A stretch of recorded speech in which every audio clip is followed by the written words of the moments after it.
Мен Нурадил Субанов болом. Оғантал айылының тұрғыны. Жаңа қияма бойынша айтып кете тұрған болсақ, біздің Оғантал айылында ПС заводы уюшка көчүрдө алай кут завод болуп турат азырчы. Ага чейин акционерлик общество Тулпар болгон, АЧППС болгон, ага чейинчи.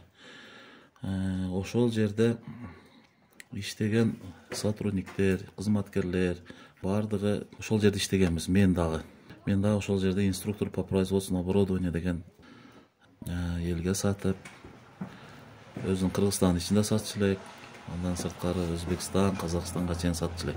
Россияга да жөнөткөн күндөрүбүз болгон.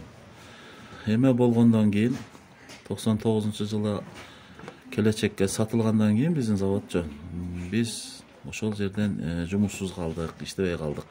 Сокращение болдук.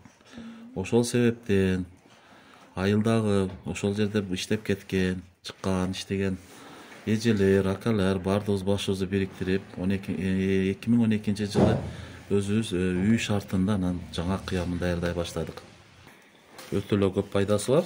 Айтып бере турган болсом, пайда жагынчы тамак көңдөөлөрүндө мүлктөрдү айыктыруу үчүн ошол жаңа кыямы өтө пайдалуу. Ошол эле учурда жана кыймылдап калган тиштер дагы эме кылса болот экен, ошол пайда жактарынчы. А также как бул жаңа кыямында өтө йод бай келет да. Жаңак сыртына көк жаңак йодко бай келет. Ошон үчүн йод жетишпегенде адамгачы ошол эмени вареньяны көбүрөөк жеш керек деген жери бар. Ошондой эле бул витаминдерге бай, С витаминине, А витаминине, ошондой эле темирге, фосфор, кислого, кальций дейт. Ушуларды эмеге кылганга бул эме бай витаминдерге. Буну бир гана учурда гана биз эме бербейбиз да, не рекомендуем. Жебеш керек деген жери ушу боюнда бар аялдар жебеш керек. Ошондой эле айттым витаминдерге бай депчи. Бул өзү кандай даярдалат? Бул даярдалганда өтө чоң процесс. Даяр продукция өзү мына темно-коричневый цветте пайда болгон варенье.